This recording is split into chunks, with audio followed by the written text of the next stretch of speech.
প্রতিটা দেশে কিছু নিয়ম, কিছু অভ্যাস আর সংস্কৃতি থাকে। আমরা যখন সেই দেশে থাকি তখন চাই বা না চাই সেগুলোর সাথে নিজেকেও একটু মানিয়ে নিতে হয়।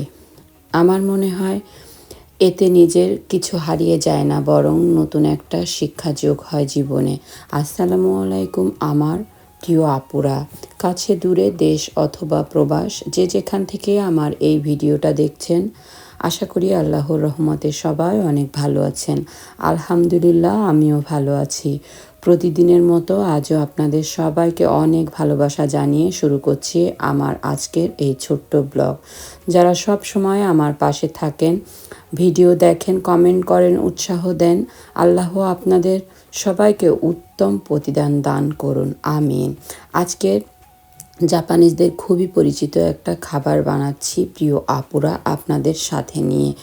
নাম তার ওনিগিরি, মানে যে খাবারটা আমি বানাচ্ছি সেই খাবারটার নাম ওনিগিরি, বা বিভিন্ন দেশে এটাকে রাইস বলও বলে থাকে।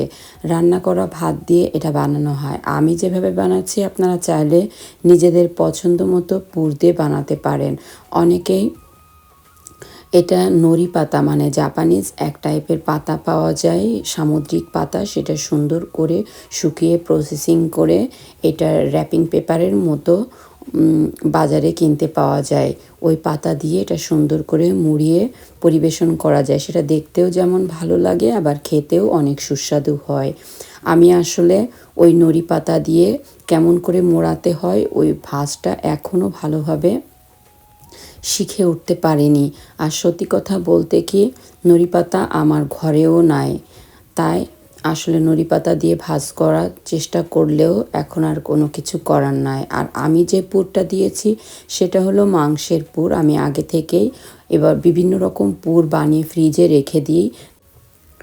সেই পুরগুলো সময় মতো বের করে এভাবে নরি পাতা তো থাকলে নরি পাতা দিয়ে কোনো রকম ভাজ করার চেষ্টা করি, আর না থাকলে এভাবে র্যাপিং পেপার দিয়ে র্যাপ করে দিই। আসলে শেখার তো কোনো শেষ নেই, আমিও এখনও শিখছি। আর যখন শেখা শেষ হবে তখন নরি পাতা দিয়ে কীভাবে ভাজ করা হয় প্রিয় আপুরা আপনাদের সেটাও আমি একদিন দেখাবো ইনশাআল্লাহ। মেয়ের সামার ভ্যাকেশন চলছে, তাই কোচিংয়ে যাওয়ার সময় বাসা থেকেই খাবার নিয়ে যেতে হয়। কিন্তু জাপানের পরিবেশ আমাদের দেশের মতো নয় যে আমাদের দেশের মতো তেল মশলাযুক্ত ঝোলওয়ালা বা বেশি গন্ধওয়ালা এমন খাবার নিয়ে যাওয়া অনেক জায়গাতে মানানসই নয়। কিছু কিছু জায়গায় তো এমন খাবার নিয়ে যেতেও নিষেধ করা হয়। তাই এখানে থাকতে হলে এখানকার পরিবেশ, নিয়ম ও সংস্কৃতিকে সম্মান করে চলতে হয়। আমার কাছে মনে হয় সময়ের সাথে সাথে আর পরিবেশের সাথে সাথে তাল মিলিয়ে চলাটাও জীবনের একটা শিক্ষা। নিজের দেশকে ভালোবাসবো, নিজের দেশের খাবার খাবো, কিন্তু যে দেশে থাকি সেই দেশকেও সম্মান করতে হবে এবং সেই দেশের নিয়মও মেনে চলা উচিত, তাই নয় কি আপুরা? এই কারণে আমি প্রায়ই মেয়ের জন্য এই ধরনের খাবার বানিয়ে দিই। খেতেও সুবিধা হয়, আবার সঙ্গে করে নিয়ে যেতেও কোনো ঝামেলা হয় না। আর সত্যি বলতে কি, মা হিসেবে বাইরে থেকে কিনে দেওয়ার চেয়ে নিজের হাতে বানিয়ে দিতে পারলেই সব থেকে বেশি ভালো লাগে। নিজের হাতে বানানো একটা সাধারণ খাবারও অনেক সময় অসাধারণ হয়ে যায়, সেটা হয়তো শুধু একজন মাই বুঝতে পারে। আমি যখন প্রথম এই খাবারটা বানানো শিখেছিলাম তখন কিন্তু এত সুন্দর হতো না, কখনো ভেঙে যেত, আবার কখনো এর আকৃতি ঠিক থাকতো না। এখনও আমি বলবো যে আমি যে এটা এক্সপার্ট হয়ে গেছি তা কিন্তু নয়, এখনও শিখছি। আমার মনে হয় শেখার তো কোনো শেষ নেই, যতদিন বেঁচে আছি ততদিন নতুন নতুন কিছু শেখার চেষ্টা করা উচিত, আলহামদুলিল্লাহ। আর একটা জিনিস আমি সব সময় মনে করি, আমরা যদি ভালো কোনো জিনিস শিখি সেটা নিজের মধ্যে আটকে না রেখে অন্যদের সাথেও ভাগাভাগি করা উচিত। তাই ভাবলাম যেহেতু মাঝে মধ্যে আমি এই খাবারটা বানাই, আজকে আমার প্রিয় আপুদেরও দেখায়। হয়তো আমার কোনো না কোনো একজন আপু একদিন বানিয়ে ফেলবে আমার এই খাবার বানানোটা দেখে, আর তখনই আপু আমাকে কমেন্টে বলবে যে আপু তোমার ভিডিও দেখে আমিও একদিন এরকম একটা খাবার বানিয়েছিলাম। তখনই আলহামদুলিল্লাহ আমার এই ওনিগিরি বানানোটাও হয়তো সার্থক হবে। এখন এগুলো সুন্দর করে গুছিয়ে দিলাম এবং মেয়েও অলরেডি কোচিংয়ে নিয়ে চলে গিয়েছে। তো যাই হোক, এরপর আপনাদের নিয়ে আসলাম ছোট্ট আর একটা কাজে। এই গরমে মেয়ের জন্য পাতলা দুটো ড্রেস বানাবো, তাই ভাবছি সেই কাজটা আপনাদের সাথেও শেয়ার করব। এটাও যেই ভাবা সেই কাজ। যাই হোক আপুরা, ঘরে আরও অনেক কাজ ছিল, কিন্তু সব কাজ আর ক্যামেরায় ধারণ করিনি, কারণ সব কিছু ভিডিও করতে গেলে কাজের চেয়ে সময় বেশি চলে যায়। তাই আজকে শুধু এই দুটো ছোট্ট মুহূর্ত আপনাদের সাথেই শেয়ার করছি। কয়দিন জাপানে গরম পড়েছে, এটা তো আমি আমার কয়েকটা ভিডিওতে আগেও বলেছি। মনে হচ্ছে বাইরে আগুন ঝরছে। জাপানে সারা বছর তেমন গরম পড়ে না, যা 2-4 মাস গরম পড়ে সেই গরম বাংলাদেশের গরমের চেয়ে কোনো অংশে কম নয়।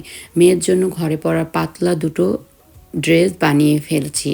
বাজারে কিনতে গেলে পাওয়া যেত ঠিকই, কিন্তু নিজের হাতে বানাতে পারলে আমার কাছে সেটার আনন্দই আলাদা। আর সত্যি কথা, বাজারে এই ধরনের কাপড়ও পাওয়া যায় না, আর এরকম আমি যেরকম চাচ্ছি সেরকমও হয়তো পাওয়া যাবে না। আর যা একটু পাওয়া যায় সামান্য ঘরে পড়বে, তা অনেক দাম দিয়েও কিনতে হবে।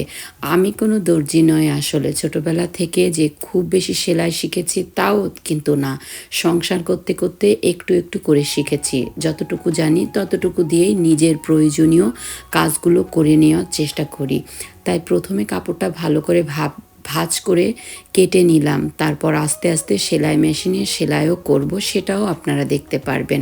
আর সেলাই করতে করতে একটা কথাই বারবার মনে হচ্ছিল, আসলে একটা মেয়ে যদি ছোটবেলা থেকে একটা কিছু শিখে রাখে, সেটা কোনোদিন বৃথা যায় না। আমি একটা সেলাইয়ের কাজের জন্য বলছি না, যার যেটা ভালো লাগে সে সেটাই শিখুক। কেউ খুব বেশি রান্না করতে পারে, কেউ পিঠা বানাতে পারে, কেউ হাতের কাজ করতে পারে, আবার কেউ আমার মতো সেলাইও করতে পারে, কিন্তু একটা দক্ষতা নিজের মধ্যে থাকা খুবই জরুরি। আমাদের জীবন তো সব সময় একরকম থাকে না বা থাকবে না, কখন কি প্রয়োজন হবে সেটা আমরা কেউই জানে না উপরের আল্লাহ তাআলা ছাড়া। তাই নিজের একটা গুণ থাকা, অন্তত নিজের উপর ভরসা রাখা যায়।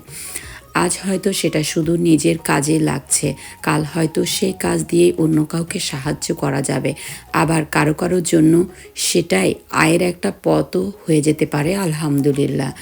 বিশেষ করে প্রবাসে এসে আমি এই জিনিসটা আরও বেশি অনুভব করেছি। এখানে একটা ছোট কাজ বাইরে দিয়ে করাতে গেলে অনেক টাকা খরচ হয়ে যায়, তখন মনে হয় আলহামদুলিল্লাহ, নিজের যদি একটু একটু জানা থাকে তাহলে অন্তত নিজের কাজটা নিজেই করে নিতে পারি। শুধু টাকা বাঁচলো তার জন্য না, নিজের জন্য একটা আত্মবিশ্বাস তৈরি হয়। এখন তো বাংলাদেশেও আগের মতো অবস্থা নেই আমার প্রিয় আপুরা। অনেক সময় কাপড়ের দামের চেয়ে সেলাইয়ের মজুরির দামই বেশি চলে যায়। তাই আমার কাছে মনে হয় মেয়েদের শুধু পড়াশুনো করলেই হবে না, পাশাপাশি এমন একটা কাজ শেখা উচিত যেটা বাস্তব জীবনে কাজে আসে। কারণ শিক্ষা যেমন মানুষকে আলোকিত করে, তেমনি একটা দক্ষতা মানুষকে আত্মনির্ভরশীল করে। আর একটা কথা, কোনো কাজকে কখনো ছোট মনে করবেন না আমার প্রিয় আপুরা। আমরা অনেক সময় ভাবি এটা তো খুব সাধারণ একটা কাজ, কিন্তু এই সাধারণ কাজটাই একদিন অসাধারণ উপকারে আসে। আমি নিজের জীবন থেকে এটা শিখেছি আলহামদুলিল্লাহ। তাই সুযোগ পেলে নতুন নতুন কিছু শেখার চেষ্টা করি আমি। শেখার তো কোনো বয়স নেই, যতদিন বেঁচে আছি ততদিনই নতুন কিছু শেখার ইচ্ছা থাকা উচিত। আলহামদুলিল্লাহ, আমার সেলাইয়ের কাজটা প্রায় শেষ পর্যায়ে এসে গেছে। মেয়ের জন্য নতুন কিছু তৈরি করে বা করতে পারলেই আমার সত্যি অন্যরকম একটা আনন্দ লাগে। যাই হোক প্রিয় আপুরা, আজকের ভিডিও প্রায় শেষ পর্যায়ে এসে গেছি। আশা করি আজকের ভিডিওটা আপনাদের ভালোই লেগেছে। প্রিয় আপুরা আমার, যদি আমার ভিডিওর কোনো অংশ একটু হলেও আপনাদের উৎসাহ দেয় বা ভালো লেগে থাকে, তাহলে অবশ্যই কমেন্টে জানাবেন। আর যারা এখনও আমার এই ছোট্ট পরিবারের সদস্য হননি, প্লিজ তারা অবশ্যই চ্যানেলটা সাবস্ক্রাইব করে আমার পাশে থাকবেন। আপনাদের ভালোবাসা দোয়ায় আমাকে প্রতিদিন নতুন নতুন ভিডিও তৈরি করার সাহস দেয়। আজ তাহলে বিদায় নিচ্ছি। সবাই ভালো থাকবেন, সুস্থ থাকবেন। আল্লাহ তাআলা আপনাদের এবং আপনাদের সবাইকে ভালো রাখুক, নিরাপদে রাখুক ও সুস্থ রাখুক। দেখা হবে ইনশাল্লাহ পরবর্তীতে অন্য কোনো দিন অন্য কোনো ভিডিও নিয়ে। সেই পর্যন্ত সবাই ভালো থাকবেন। আল্লাহ হাফেজ। আসসালামু আলাইকুম।